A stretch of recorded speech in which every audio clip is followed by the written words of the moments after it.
국내 신규 확진자 수가 다시 급증한 지 꼭 12일이 지났습니다. 하루하루 발표되는 확진자 수를 보면서 가슴 졸이는 분들 많으시죠. 정부는 연일 거리 두기와 방역 수칙 준수를 호소하고 있고 이미 오랜 기간 코로나19를 겪어온 국민적 스트레스도 한계치까지 치솟고 있습니다. 다행스럽게도 어제 발표된 신규 확진자 수치는 다소 희망적이었습니다. 지난 17일 이후 연일 세 자릿수 증가세를 보였던 서울이 두 자릿수로 내려왔고 경기도 마찬가지였습니다. 자, 그렇다면 의료계 전문가가 보는 현재 상황 그리고 앞으로의 대책은 어떤 게 있을지 지금부터 자세히 짚어보겠습니다. 박기수 고려대학교 의대 환경의학연구소 교수 나왔습니다. 교수님 안녕하십니까? 네, 안녕하세요.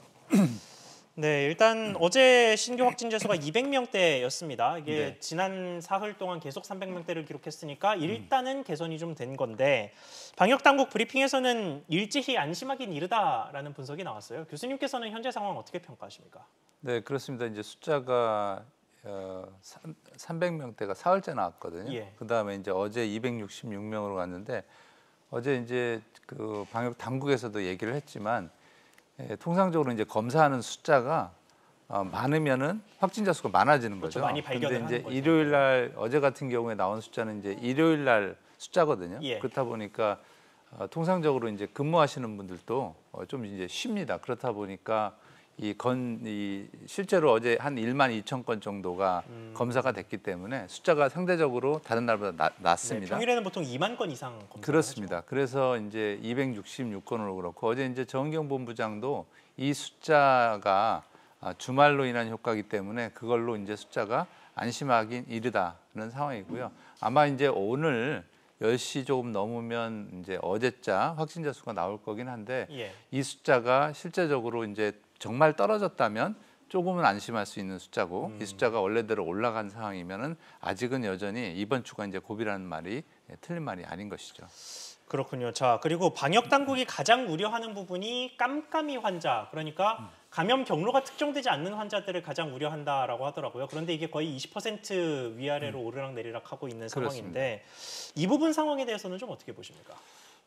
이게 가장 우려스러운 상황이고요. 보면은 이제 방역당국에서 최초로 우리가 이제 사회적 거리두기 1단계를 할 때 1단계 요건이 뭐였냐면은 깜깜이 환자 이른바 감염 경로를 알 수 없는 환자의 비율이 5% 이내로 잡고 하루 환자 신규 확진자 수가 50명 이내 이 정도면은 숫자가 꾸준히 유지가 돼도 의료 시설에 부담이 크게 많지 않고 네. 또 일반 다른 치료도 충분히 받을 수 있는 어떤 이런 상황이었는데 지금 말씀하신 것처럼 이 경로를 알 수 없는 환자가 최근에는 20%까지 늘었단 말이죠. 예. 어제자 보니까 조금 줄긴 했는데 4배로 늘어난 겁니다. 그러니까 쉽게 얘기하면 우리가 이제 환자를 100명을 확인을 했으면 그중에 20명은 어디서 걸렸는지 모르는 거죠. 예. 그렇다면은 반대로 최근에 이제 우리 뭐 방송사에서도 확진이 되고 이런 상황을 보면 우리 주위에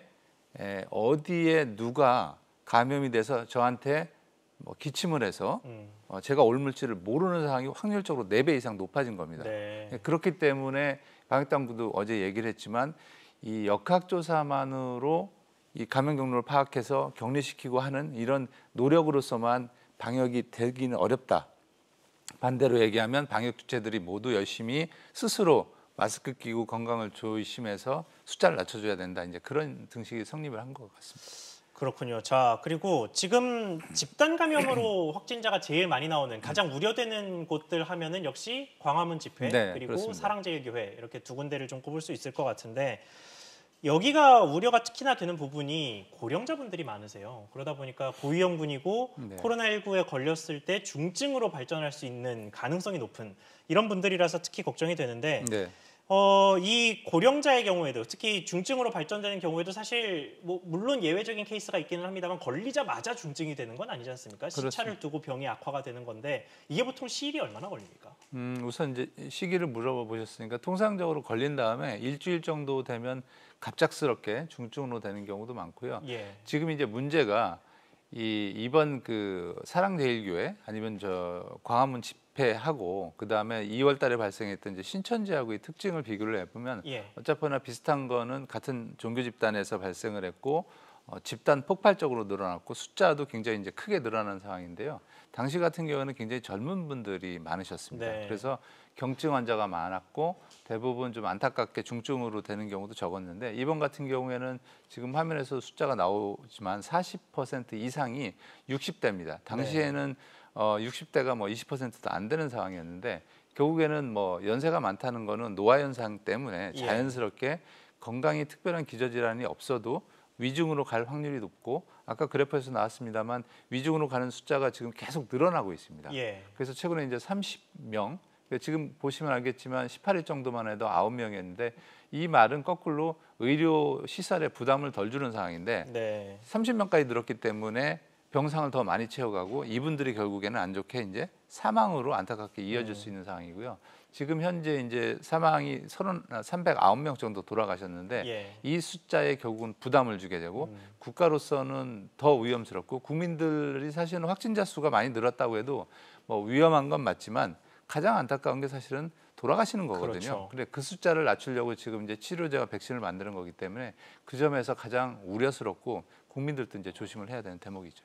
알겠습니다. 자, 그리고 후유증 관련해서도 우려하시는 분들이 많아요. 이게 별다른 증상 없이 사실 감기처럼 그냥 지나갔다라고 말씀하시는 분들도 많은데 좀 특이한 후유증들을 앓고 계시는 분들도 있더라고요. 이게 와인 소믈리에였는데 코로나19에 확진됐고 완치된 이후에 예전처럼 와인 맛을 구별할 수 없게 됐다. 이런 분들도 계시고 또 미국에서는 31세 남성도 비교적 젊은 분이신데 코로나19를 낳은 뒤에 후유증 때문에 제대로 걷지도 못해서 재활을 해야 된다. 이런 케이스도 있더라고요. 지금 아직 병이 초기여서 뭐 어떤 후유증이 있느냐 이거를 뭐 정확하게 판별을 할 수는 없겠지만 지금까지 밝혀진 후유증들 어떤 게 있습니까? 이제 우선적으로 그 코로나에 현재까지 이제 우한 작년 말 이후에 걸리신 분이 전 세계적으로 이제 2,400만 정도 됩니다. 그러니까 그 말씀은 걸리신 이후에 여러 가지 후유증이 수많은 사람에서 일단 나타난다는 거고요. 그리고 이제 대표적인 게 지금 말씀하신 것처럼 후각을 잃었다. 쉽게 얘기하면 냄새를 못 맡는 상황이 된 거죠. 그 와인 소믈리에 같은 경우는 뭐 냄새를 못 맡는다는 건 거의 직업적으로도 치명적인 상황인 거죠. 일반인들이야 뭐 좀 다르겠지만. 그래서 이 우리나라에서도 얼마 전에 이제 부산대 교수께서 코로나가 젊은 분들이 그렇게 간단하게 볼 게 아니다. 왜냐하면 내가 걸려봤더니 후유증이 이른바 그래서 완치자가 아니라 회복자다. 왜냐하면 본인 같은 경우는 대표적으로 자기 입장에서는 브레인 포그라고 그래서 머리가 우리 좀 많이 아프고 그러면 띵해지는 거 있지 않습니까? 뭐 안개에 있는 것처럼 그런 것도 있고 아까 얘기했던 후각을 못 느끼는 거, 특히 이제 만성 질환, 피로가 굉장히 많이 쌓인다는 거. 그다음에 이제 이 외상후 스트레스 장애처럼 뭔가 이렇게 자기 스스로 피곤해 보이고 힘들어서 어쩔 줄을 몰라 하는 상황. 뭐 이외에 많습니다. 아까 말씀하신 것처럼 뭐 걷지를 못하는 상황.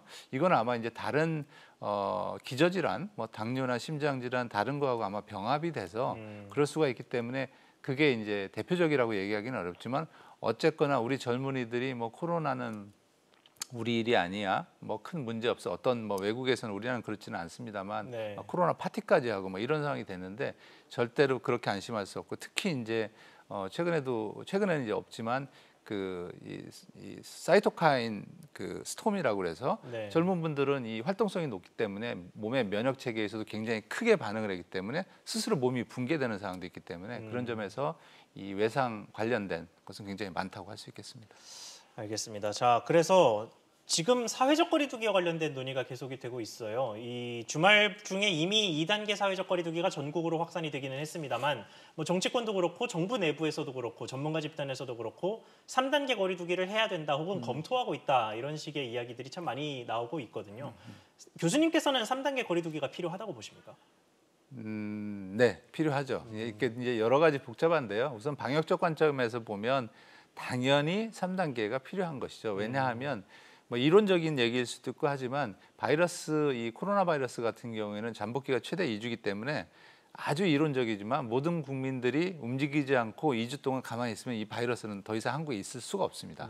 기본적으로. 근데 이제 문제는 그렇게 하기가 어렵고 또 가족 간에도 감염이 될 수 있고 또 필수 인력만 놔두고 모든 사람이 셧다운 한다고 했지만 우리나라 필수 인력이 뭐 한두 명 되는 게 아니고요. 100만 명, 200명 되기 때문에 실질적으로는 이제 쉽지는 않다. 다만 사회적 거리 이 3단계를 해야 되는 이유 중에 하나가 이 경제 활성화를 위해서도 오히려 이걸 끊어줘야지, 안 그러면 질질질 계속하면 경제도 살리기가 어렵고 2단계, 3단계 유지가 되면 사실은 지금 많은 사람들이 경제 활동을 못 하게 되고 실업자가 양산이 되는 상황이지 않습니까? 예. 근데 이제 문제는 정부가 고민하는 것 중에 하나, 이제 3단계는 지난 15일 이후에 이제 2단계에 들어갔습니다. 그래서 그 2단계의 효과가 보통 이제 코로나 잠복기 이런 걸 고려해서 이제 이번 주부터 조금 나타나기 시작을 하고요. 그러니까 이제 떨어질 수 있는 요인이 2단계로 인한 효과가 이번 주부터 다음 주까지 2주 동안 간다. 그다음에 또 반대로 잠복기가 2주기 때문에 15일 이후에 1주 동안에 대한 그 바이러스가 발생할 수 있는 확률은 이번 주까지 있습니다. 네. 그렇기 때문에 올라갈 확률, 내려갈 확률이 정리가 되는 거고요. 이 숫자가 이제 정부에서 그리고 또 대통령께서도 3단계 격상을 해야 되는 어떤 근거 지표로 되는 것이죠. 그래서 이제 고민이 더 심한 그런 상황입니다. 그렇군요. 자, 그러면 사회적 거리두기 3단계가 되면 뭐 구체적으로 어떤 것들이 변화합니까? 우선 뭐 야구 좋아하시는 분들 보시면 이제 알겠지만 지금 현재 2단계는 1단계에서는 야구장도 갔었는데 2단계는 이제 야구장 못 가시고 그렇죠. 무관중으로 이제 뭐 핸드폰을 보시는 거죠. 네. 근데 3단계는 아예 이제 핸드폰으로도 못 보는 그런 안타까운 상황이었고요. 또 학교 같은 경우에는 1단계는 3분의 2 정도가 학교를 갔는데 사실 아이들이 학교 가면 부모들은 좀 부담이 덜 하잖아요. 네. 근데 이제 2단계는 3분의 1이었는데 이번 3단계는 아예 이제 집에서 원격으로 이제 수업을 받아야 되는, 그러니까 부모나 누가 이제 챙겨주지 않으면 안 되는 그런 상황이고요. 예. 우리 일상생활에서는 대부분의, 아마 여기 우리 SBS도 그렇겠습니다만 이 출퇴근, 그러니까 여기 재직하는 인원이 확 줄고 절반 아니면 3분의 1로 줄어드는 상황이 오고요. 우리가 일상생활에서 갔다 이제 커피숍, 식당도 거의 쉽게 가지 못합니다. 네. 그리고 결혼식장도 현재 이제 중이염 시설로 돼 있기 때문에 결혼식도 못 하게 될 상황이 올 수도 있고요. 또 이제 의료기관, 그다음에 뭐 장례식장 등 어쩔 수 없이 가야 되는 그런 필수 시설 빼고는 다 셧다운이 된다. 어떻게 보면 뭐 우리 중국 우한 상황에서 처음에 이게 나라에서 이런 일이 발생을 하나 그랬지만 우리도 그와 유사한 상황이 발생을 할 수 있다. 네. 다만 이 3단계는 현재 서울만 할지 아니면 전체 안 할지 지방만 할지는 그 이 추세적인 요건에 따라 다르기 때문에 아직은 그런 상황을 우리가 안 당하고, 그러니까 마음은 3단계, 실제 우리 생활은 2단계, 1단계에서 유지할 수 있도록 국민들이 노력하시는 게 굉장히 중요하죠. 그렇군요. 자, 사실 그 우한 지역 이야기를 하셨는데 올해 초에 우한에서 그때 처음에는 우한 폐렴이라고 불렀었죠. 그렇습니다. 이 병이 처음 나왔을 때만 하더라도 백신이나 치료제까지는 필요 없을 거라고 생각하는 사람들이 많았어요. 왜냐하면 메르스 같은 경우도 아직까지 그렇습니다. 치료제가 없지 않습니까? 자연스럽게 병이 사라지는 수순을 밟았기 때문에요. 그런데 이제 와서 놓고 보면 약이 필요한 상황이 되어 가는 것 같습니다. 생각보다 오래 그리고 넓게 코로나19가 퍼지고 있는데 실제로 많은 제약사들이 개발에 들어가고 있기는 합니다만 문제가 변종입니다. 이게 V형, GH형 하는 식으로 계속해서 변종이 나오고 있어서 지금 개발 중인 약으로 이 모든 변종들에 대응할 수 있는 치료제나 백신을 만들어낼 수 있느냐가 궁금한데요. 네. 기술적으로 가능합니까? 변종이 아주 심하게 되면 지금 현재 만들어진 백신도 안 들을 수가 있습니다. 네. 왜냐하면 메르스 백신이 만약 만들어졌다고 쳐도 지금 이번 코로나19에 들지는 않거든요. 왜냐하면 말 그대로 변종이 됐기 때문에. 근데 이제 국민들이 걱정하시는 것 중에 하나가 과연 지금 열심히 만들고 있는데 코로나가 변하는 속도가 더 빨라서 백신 만들어 놨더니 효과가 없는 상황이 되지 이거는 아직은 아닌 게 현재 뭐 WHO도 그렇고 세계적으로 이제 백신이 이 바이러스가 어떻게 변하는지를 보면 되는데 그 바이러스의 이 스파이크 단백질하고 조금 어려운데 이 우리 세포를 뚫고 들어가는 이 단백질이 있습니다. 껍데기 이제 코로나의 껍데기죠. 우리 뒤에도 나오는 거지만, 근데 이 껍데기 단백질 3개가 있는데 여기가 변해야 다른 이 세포를 뚫고 하는 방식이 변하게 됩니다. 근데 이게 아직은 변종이 뭐 이런 V형, GHS형이 있어도 아직은 이 스파이크 단백질이 백신을 무력화시킬 만한 정도로 변하지가 않았다는 게 현재 단계고요. 통상적으로 다른 바이러스도 이 정도 기간에 백신을 만들어주는 효과를 따라잡는 그런 상황은 아니기 때문에 아직은 그것까지 걱정을 안 하셔도 된다, 이렇게 말씀드리겠습니다. 그렇군요. 자, 마지막 질문인데요. 마지막으로 지금 뭐 말씀하신 계속해서 국민들의 참여를 독려해 주셨습니다만 뭐 현재 전반적으로 우리나라 국민 같은 경우는 뭐 외국과 같은 코로나 파티를 벌이는 것도 아니고 비교적 잘 방역 수칙을 따라와 주시고 있다고 생각이 되는데 그래도 추가로 당부하실 말씀이 하나 정도 있으시다면 어떤 게 있을까요? 우선 뭐 제가 서울에 살아서 그렇지만 지금 서울이 가장 위험하거든요. 왜냐하면 예. 인구 밀집 지역도 높고 그다음에 주위에 확산도 많이 됐고 그렇기 때문에 이번 주가 사실은 굉장히 고비입니다. 왜냐하면 이번 주가 우리가 제대로 행동해 주지 않으면 우리 스스로 경제를 셧다운 돼야 되는 상황이기 때문에 우리가 이제 뭐 가장 쉽게 얘기해서 이제 삼행이라고 하는데 기본적으로 요즘은 뭐 마스크 의무화됐으니까 열심히 끼고 특히 이제 밖에 있다가 안에 들어와서 친구끼리라고 해서 뭐 친하다고 마스크 벗고 얘기하고 이러는데 오히려 그러면 더 안 되거든요. 네. 그래서 마스크 꼭 쓰시고 그 손을 잘 씻고 그다음에 옆에 사람과 만날 때는 가급적이면 뭐 거리가 좀 넓으면 넓게 떨어져서 만나고 이걸 꼭 지켜서 코로나 이번 숫자가 좀 줄어들어서 우리가 이제 2단계, 1단계로 떨어져서 일상을 빨리 회복하고 그다음에 뭐 많이 사실 일자리도 잃었지 않습니까? 예. 그걸 빨리 회복될 수 있는 기회로 만들었으면 하는 바람입니다. 네, 알겠습니다. 이번 주가 고비라는 말씀이셨습니다. 오늘 말씀 여기까지 듣겠습니다. 지금까지 박기수 고려대학교 의대 환경의학연구소 교수와 이야기 나눠봤습니다. 교수님 오늘 말씀 감사합니다. 네, 감사합니다.